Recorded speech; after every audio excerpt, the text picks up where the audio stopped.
You're coming back. Yeah. Your resolution on Epstein. So you're just calling for the courts to release this information? Is that right? You do, but what about the Justice Department? Well, here's the issue that we have is everything that the Justice Department has, and I don't care if it's with the FBI or if it's in Bondi's office, all has been heard by the courts. There isn't anything they had that the grand jury hasn't looked at. So you're going to have a judge release all that information, or they can't release what they have. All their findings was heard in either New York or Florida at different times. And let's be honest, regardless if it's mine or if it's his resolution, it's just a resolution. It's not binding. Yeah, it's not binding because this clear separation of powers here between legislative and judicial. The court still has to move forward. So President Trump, even though he's president of the United States, his executive branch, they cannot force the judges to release this. You saw the judge in Florida came out and said no.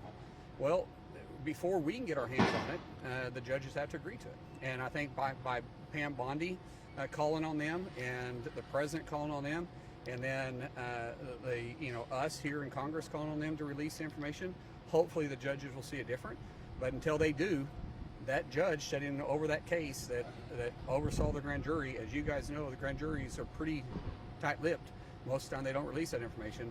That's all our resolution does is say, hey, please release this stuff. Would it be helpful if the Justice Department just released all the information it has? I don't think that, well, like I said, I don't think they can because all the information they have had been heard by the court.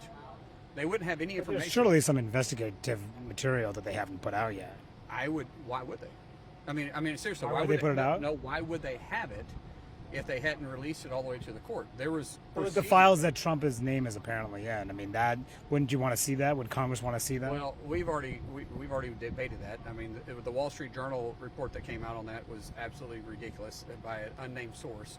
And the file that they're saying that his name could possibly be on it, the president has made that very clear. Not just this year, years ago. That was because he kicked him off his course and told him he can't be part of his club anymore. So would you want to see that? Would you want to see that? If we could. The problem that I'm having is that if this information was heard by the grand jury, which I believe almost all this was heard by the grand jury because they were the ones that were putting out subpoenas, any information that the court has seen through the grand jury, they cannot release it, regardless if they have it or not, unless the judge releases it. And that's why this stuff isn't being released. You saw that even the one judge that they've already asked has said no. I believe it's going to repeat itself. What else? Do you think that there is concern, though, for possible exposure for President Trump in these files? No, absolutely not, because you know as good as I do, over the last 8 years, the Democrats would already release anything and everything they had. The president has been very transparent on this, and I'm not concerned about that at all. I mean, my goodness, they were making stuff up about him. They made stuff up again about Russia. Why would they go after Russia if they had something like him on Epstein?